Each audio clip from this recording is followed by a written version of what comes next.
You're listening to the Rent Roll Radio Show with Sterling Chapman. All right, guys, welcome back to the show. Today we have David Childers with Residential Investment Advisors. Dave, welcome to the show. Thanks for having me.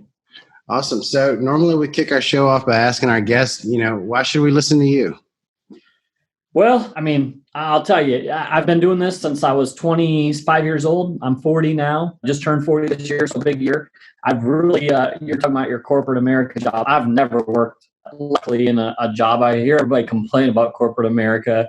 I've never worked in corporate America. I've pretty much been doing this my entire career. Moved to Nashville to get in the music business and started doing real estate just 2 years after living here. And, I think maybe my claim to fame and why you should listen to me is I started doing this before the crash, and I survived the crash, and I proudly wear the badge. I paid every bill during the crash and can live through it and talk about it. So I think that's probably my biggest claim that I'm very, very proud of, and I think people should listen to me for that reason. So I've been doing multifamily investing since then. So that's a little bit of why I think you should listen to me. So what does your portfolio look like today? Yeah, so my portfolio is about 300 doors. What I've done is just partnered with a lot of guys. So I haven't really done a lot of large syndications. So I kind of always make that distinction because you hear people say, oh, I own 2,000 doors or this or that. I've got about $30 million portfolio that I own about 75% of it. So some of it I've done on my own. I have taken partners the biggest, I guess, syndication, if you want to say, is 10 on an 86 unit down in Pensacola, Florida. But a lot of the stuff I've done is 50-50 partnerships with guys. I still own a few little things on my own. That means a lot more than the guys who say they have, 2,000 doors and own 0.5% of it. Yeah. And so I want everybody to be honest, because I used to go, man, I've been doing this 15 hours. And then I start realizing I meet guys that own 100% of 700 or 800 doors, right? We got a few guys in my mastermind group that, it's really which way do you want to take your business and how do you want to do it? I like the way I've done it. There's not a right way or a wrong way. So really just finding out what works for you and the opportunities. If you find the rich uncle, as I always say, that wants to put down the money and you do everything else and partner them with that way, man, absolutely. Because it's just hard if you got 50 doors to try to syndicate it or 100, 80 doors, you start chopping that property up into pieces and you're splitting pennies at that point. Sure. It just doesn't make sense. So yeah, that's my portfolio. And then I kind of got two flip sides to me. I built this portfolio as my side gig, my side hustle. My main job has been brokering multifamily. So I used to say, my day job is selling multifamily, brokering multifamily, and my side hustle has been growing this portfolio over the last 15 years. So it looks like your day job and your side hustle are much more closely aligned than mine. Yeah, they are, but they aren't. Let me tell you why. Because my day job has been multifamily, but it's been, I kind of found a niche here in Nashville, and I've had this conversation. There's really not anybody else, even around the country, I've found doing what I do, but it's selling 2 to 50 units.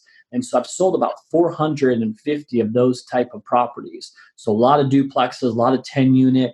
And so when Joe Fairless interviewed me, he said, well, are you not competing against your clients? And I said, no, because I'm looking for 50 plus units to buy and add to my portfolio. And so, the stuff we're selling is a lot smaller. So I'm not taking the cream off the top and doing that and then, selling everybody else's table scraps.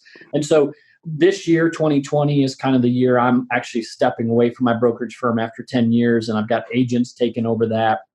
And really going to put time and effort into growing my portfolio. We're doing some refinance and selling some things. So could you explain to me exactly what goes into building a brokerage firm? So is it the same process as building a typical residential real estate agency? Do you go and get your real estate license and wait 3 years with hanging your hat on somebody else's brokerage, and then you can start your own? Is that the deal? So I got my license back in 03 or 04 and worked, just residential real estate, and quickly realized that I did not want to sell single families to first time home buyers. I'm a numbers guy. If the math works, you buy it, not because it's pretty or beautiful or too much emotion. Too much emotion, right? And so my way into the brokerage firm, I was more of an investor and then went back into the firm where I see a lot of brokers get into the multifamily. Sure, I went the opposite way. I had a great broker here in Nashville that sold He owns his own firm selling large multifamily all over the Southeast. And he said, Dave, you need to start your own firm that I can refer the smaller stuff to you. So he said, I've got billionaires on my email list. I can't sell a 10-unit apartment building. I can't mail it. So I'd really like you to start your own firm that I can refer stuff to. And so that's really, I had nothing else going on at the time. This is 06, 07, or 08. And I said, man, I'm just going to try it. And then I finally went full blown in 2010. I needed a day job because this apartment building I owned 114 units at that time, wasn't cash flowing anything. We can get in that story, but I needed a day job. And so it was like, well, these two things align. And, I didn't know if it was going to work, but it did. There was tons of foreclosures, multifamily foreclosures. And so I just got on started selling them, man. I mean, there were $50,000, $60,000 duplexes, right? At that time, everywhere. So. Oh, good deal. So when you say multifamily foreclosures, you're talking about typically the smaller properties, the 2s and 4s? I mean, we saw 2s. I mean, dude, there was a lot of them, 2s, 5s, 10s, distressed sellers. And I just remember people calling me with a 25 unit. And I said, good luck. You paid way too much for it 5 years ago. You're not going to sell it. Actually, one of my biggest wins was a distressed seller on a 14 unit that I tried to sell to a few clients and they backed out and I ended up purchasing it. But that was a distressed seller. We had to end up having to do a short sale on it. So what was it that got these multifamily owners in trouble during 2008? I mean, did the occupancy rates drop? I was always kind of under the impression that the multifamily renters were kind of sheltered from that. Yeah, a lot of the non-sophisticated ones. So let's distinguish that, right? These are people in California or somewhere else, not just California, but everywhere. And some of them were using credit lines to buy real estate, right? And so I would say they were robbing Peter to pay Paul. So they were taking the rents that they were getting from these duplexes here in Nashville and not paying their notes. And some of them just said, look, I owe $100,000 on that duplex and it's worth 50. Screw it. I'm just going to let it go back to the bank. And I just never had that mentality. I signed on a loan to pay for it. And I'm going to, if they would have just been patient 3 or 4 years, I had duplexes like that. I had duplexes that my partners and I paid $110,000 for. It was worth 50 in the down economy. And I sold it 3 years ago for 175. Right. And so a lot of them just threw their hands up and said, I'm done with this. And again, non-sophisticated, just not patient. So it wasn't the property and the asset. It was the buyer or the seller, the property operator. Owner. It was operator error, right? Sure. Bad management companies not knowing how to manage from California. Or 2,000 miles away. That's, what did I ask you before? I asked you, where were your properties? Are they in your backyard? And I think that is, if you're going to buy small stuff, because it's harder to find good management for smaller stuff. And so I think having in your back door, in a neighborhood that you can drive by. I've recently been putting up some videos on my Facebook page that I produced. And it's that. I had a family move out over 4th of July weekend. They slipped the keys under my door. Well, that duplex that I still own is a mile from my office. So we got in the car, drove over there to find the unit. Now, if I lived 4,000 miles away, that would be impossible, right? So I think if you're going to buy small stuff and build a portfolio like you are, I think the best way to do it is in your backyard. And would you recommend third-party property management? For somebody like you, it depends. I mean, I think you can do it on your own. And I've had clients I've sold duplexes to that own 100 doors and are able to do it because they've got systems in place and they don't lose sleep over little things. And then there's other clients I know that it would be impossible for them to do it. They're too uptight. They're just not business savvy enough. And so I say, yes, do it then. Because, for what you pay, right? This is my story. I was going to start a management company. So we were going to sell multifamily and start managing it. And I was over at this duplex on 4th of July, probably in 2009, watching these guys dig up a water line on 4th of July. And I said, I'm going to make $80 to sit here and lose my 4th of July. No, thank you. I would pay somebody twice what I'm making to stand over here and watch these guys dig this water line because this duplex had no water in it. So I think if you can find the right management company, absolutely, they're worth their weight in gold. If you find the wrong one, you can screw yourself. So yeah, it just depends on the situation. I got you. So let's back up a little bit. How did you get started? What did you do before, and how did the real estate bug spark your interest? Yeah, I've always had a real estate bug because I had one of my best friend's mother was a real estate agent, and I saw how much she made, or I knew kind of how much she made, and I saw how much free time she had to help us out, taking us to basketball games and picking us up from school. And so I kind of always had that. And then through high school, I always worked for entrepreneurs. I worked in warehouses for the owners of businesses, and just I saw the freedom that they had. I had a dad who was very tied to a corporate job that, had to meet these quotas, and I just said I want to do something that I enjoy, first of all. And so the real estate bug. So I dropped out of college. I was a finance major and moved to Nashville. Like, I had some friends that got signed to a record deal, and they said, "Hey, you want to go out as our road manager?" So I moved to Nashville, dropped out of college, finance degree, and quickly realized I didn't want to live in a van or a bus. After a couple of years, my wife and I said, "Nah, this isn't what I want to do." And during that time, during being on the road, I met one, and that's why I tell people, all it takes is one good investor, right? Can change your life. And I met this guy who said, "Hey, if you want to flip houses," this is during the heyday of flipping and TV shows. Said, "Hey, if you want to use hard money to flip some houses, give me a call." And so I kept a friendship with him, and now 15 years later, actually 16 years almost, we've been friends, and we're still business partners. We still own, 125 doors together. We did a ton of flips together. He would lend me the money. I would do everything else. And so we just have a really good, we're almost like family now after this many years, because, he and I weathered the storm together. But, if you start talking to people and telling them what you're doing, one good investor can literally change your life, as it did for me. But the flipping. So we did flips for a while. I was on this TV show on TLC, Flip This House, had one episode. So I found a duplex, a foreclosure or a short sale or something. I called this partner of mine and said, "Hey, do you want to buy this from me?" I was going to just wholesale it to him. He said, "Well, instead of me doing that, why don't we just buy it together? You manage it. I'll put the 20% down. We'll go on the loan together, the deed, and we'll be partners." And that's kind of where it all started. So I was 26, 25 at the time and didn't really have a clue. I was like, "Yeah, I'll do that." I got some equity and, start building my net worth from it. And one duplex turned into 6. And then we bought this 114 unit complex probably a year and a half later. So how did you scale from the duplex to the 114 unit complex? Because that's quite a jump. I feel like you skipped over some steps there. Yeah. Well, and it's funny because I tell people all the time that managing that 114 was honestly easier than managing the 6 or 8 duplexes that were scattered. I hear that all the time. But we were going to do a condo conversion. So we bought this complex a couple blocks from this university, and we were going to turn them into college condos, condos for parents to buy students. And, our price point, we were purchasing at, mid 30s and going to sell mid 80s.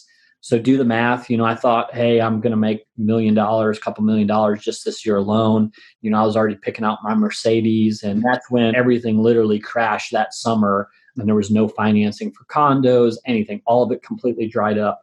And I had kicked out about half of the tenants from this apartment building to renovate units and start selling them. So, so I kind of had to go backwards. I was telling a guy earlier, all right, come back. Yeah. I was trying to get people to leave so I could renovate units. And now, 2 weeks later, I'm knocking on their door and saying, "Hey, let's extend your lease," And so, I just had to learn. I learned this business literally from just doing everything. I mean, I've managed, I've been the leasing agent, I've been the landscaper. I know how at that property, I know how to unplug every toilet, run the jet through the lines. And, I was telling somebody, at that time I was just selling residential real estate. So I'd be down there cleaning carpets and then have to go show houses. I had a 0-turn mower I bought to try to save some money, and I started mowing all the grass down there. I know how to operate the pool still to this day better than anybody. I know what things to turn and which ones don't work, which skimmer basket. So that property was a huge pain in my butt for that time. But now, 10, 15 years later, it's been, it's my legacy property, if you say that. So it's taught me everything. So nice. They say don't get emotional, but I could about that property because it's done so much for me. It's taught me things. It's made me a ton of money now. So that's where I kind of gained a little. So that's kind of I skipped from duplexes to this large one. So gotcha. Cool deal. So the next part of our program, we talk about the highlights and the lowlights. So what was your best home run, knock it out of the park deal? And then what was something that maybe went kind of awry? Well, I mean, I think people look at and want to do these huge deals. And I'm like, man, sometimes some of these tiny what you might call tiny, deals are that can be home runs. I mean, I've got this 14 unit complex that, again, I tried to sell it to a few clients or people, and they said, nah, it's too much work. And I kept saying, man, the dirt alone that's sitting on it's just 14 units is worth it. And I end up picking that property up for $235,000, 14 units, downtown Nashville. You see the Capitol. End up putting about 200 grand back into it. Filthy. Had 1,200 gallons of sewage underneath it. My cost in it is $450, somewhere in there. And today we're shopping that property to sell for $2 million, right? Nice. I've owned it for 5 or 6 years, right? So, it doesn't have to be, again, I own 100% of that. Sure. And so, that it doesn't have to be 2,000 door portfolio that you go out and try to buy. It could just be something like that. I bought duplexes with hard money, and I knew they would appraise for 25, 30% more. And I got no cash into it. They cash flow $1,000 a month. I mean, those are great. I mean, that's how I got my first duplexes. Borrowed money, fixed it up, cash out, refinance, not a penny out of my pocket, pulling in $2,000 a month. Yeah. And so, I mean, just, hitting singles like that, they add up and they teach you the business, right? Now you're going, well, maybe I can do it on 10 units. Maybe I can do it on 20, now 50. And so, I've got a client that he started buying duplexes like that from me. And we ran this game for a long time doing duplexes, and he bought a 50 unit. Now he's on his third portfolio that's 1,100 units. And so you gain the confidence and the knowledge of the business, and you keep scaling up. So, maybe instead of trying to hit these grand slams, people need to kind of look at those singles, doubles, So you got a disaster story for us?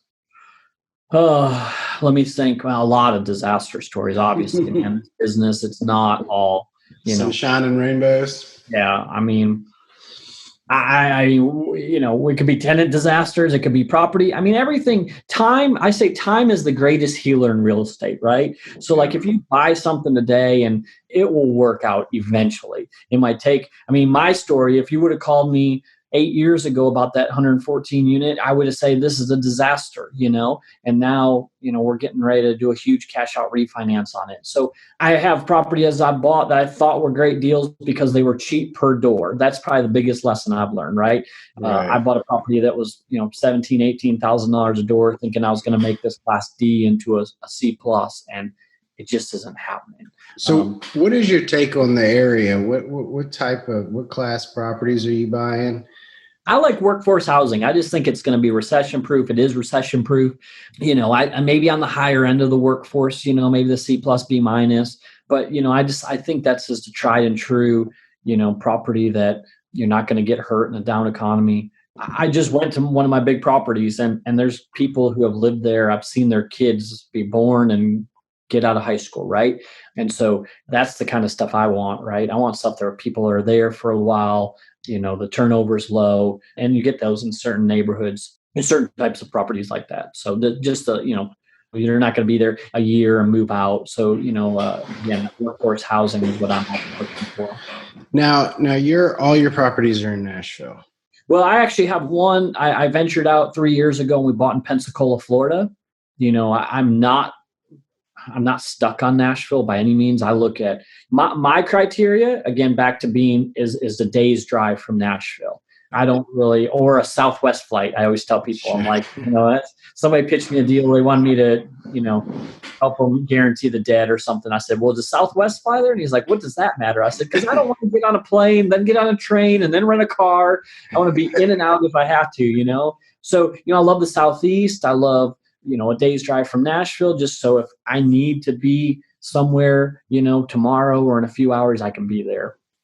Nashville is blowing up. I was there 4 times last year, and everybody said it's the fastest growing city in the United States right now. So I'm sure properties are shooting through the roof. Oh man, it's ridiculous. The rents have probably stabilized a little bit, but for the last 3-4 years, we've probably seen a 50% increase in rents.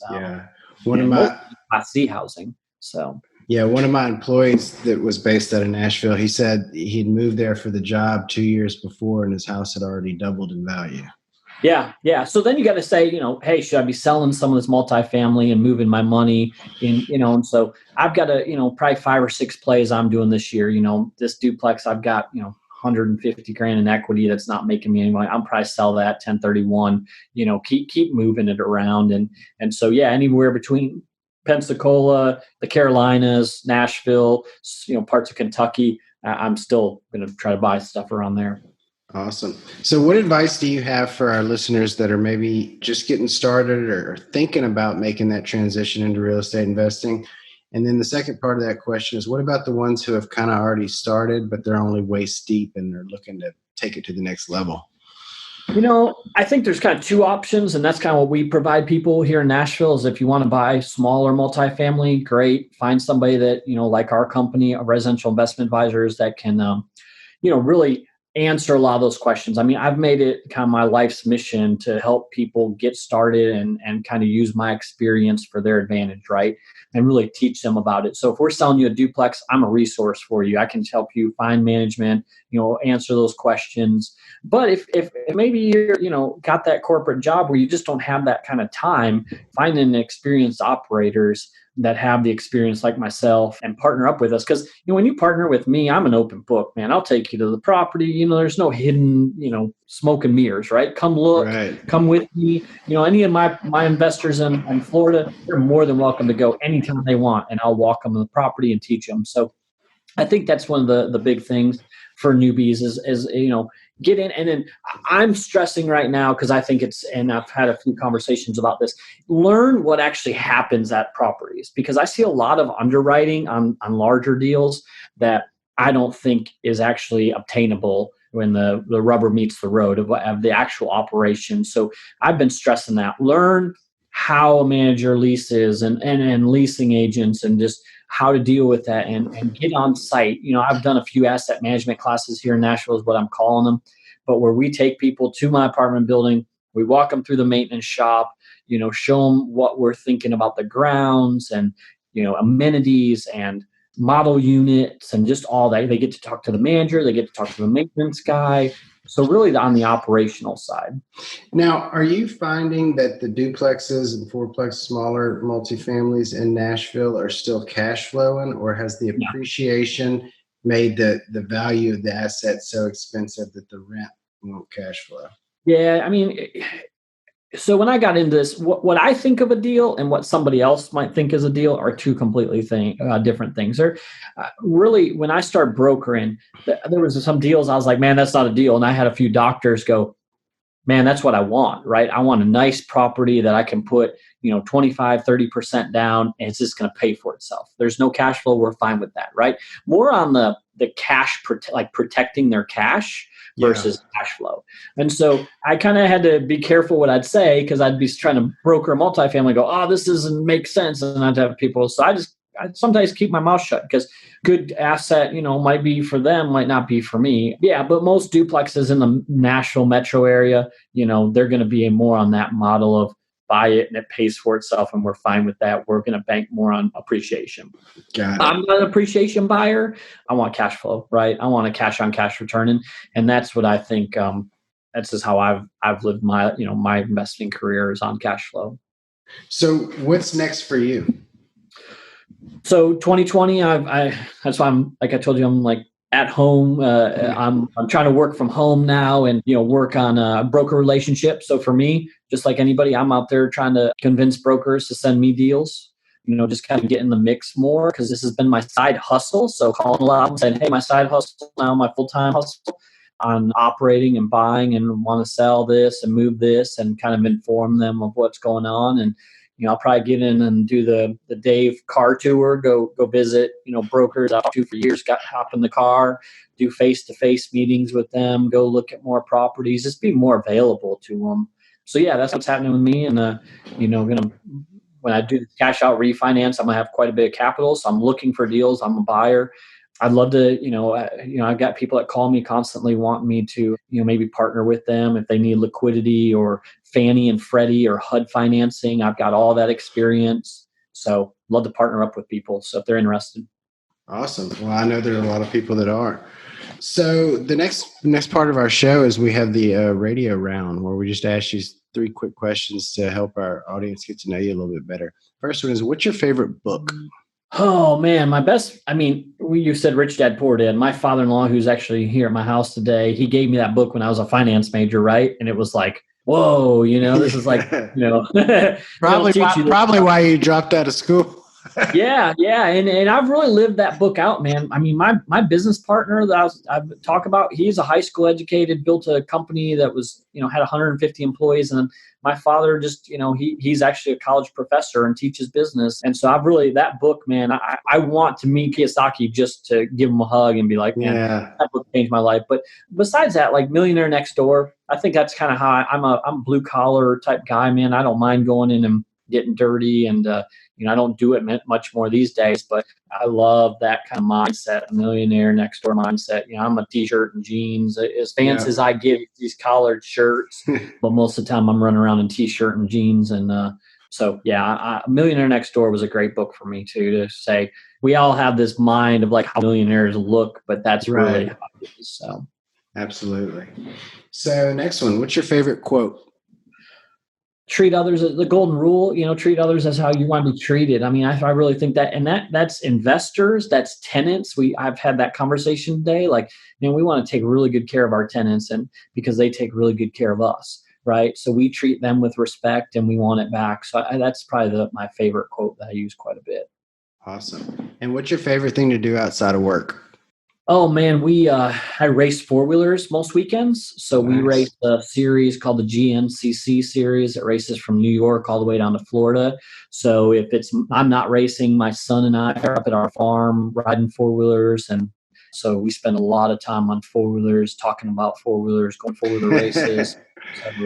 So that's my hobby. So sounds like a blast. Yeah, it is. So I really enjoyed our interview today, and I know that there's a ton of information there that our listeners are going to be super excited to hear. Where can they find you? I'm sure a ton of them want to reach out. Find me on Facebook, Dave Childers. I put a lot of stuff up there. I've got a picture of me, my ugly mug. So find me there. LinkedIn, I'm on LinkedIn quite a bit, Dave Childers or David Childers. I've got two different, you can go Cedar Rock Cap.com is kind of more in the investing, my portfolio, my advisors on there, or RIA-Inc.com is residential investments website, and you'll see my agents on there. So I always do this. So I always give out my cell phone. Feel free to reach out to me directly. It's 615 area code 479-8737. Again, 615-479-8737. Feel free to call me, text me, be patient if I don't call you right back. Leave me a message. There's so much spam calling these days. I've gotten 4 calls today from Danielle with Investor Services. Yeah, my number is obviously like on all these so I don't even answer my phone. So my dad always mad because he's like, you never answer my call. I'm like, dude, you've got a blocked number. I don't even answer numbers that show up. So you got to leave me a voicemail, and I'll get back to you. But yeah, I'd love to network with people. Mostly if you're in the Nashville area or Middle Tennessee, it would be great to contact, get involved with us. But it'd be do that. Awesome. Well, I'll definitely look you up the next time I'm in town, and we'll hope to get you back on the show soon. Yeah, absolutely. Well, thanks for having me again. I appreciate it. All right. Thanks, Dave. Thanks for tuning in to the Rent Roll Radio Show, brought to you by Crestworth Capital. We hope you enjoyed the show, and if you did, please hit the subscribe button and leave us a rating and review. You can also visit us at crestworthcapital.com or rentrollradio.com, or follow us on Facebook at Rent Roll Radio or at Crestworth Capital. If you would like to reach us, feel free to shoot us an email at info@rentrollradio.com or sterling@crestworthcapital.com. We hope you come back next week to join us on some more of our journey. Until then, happy investing.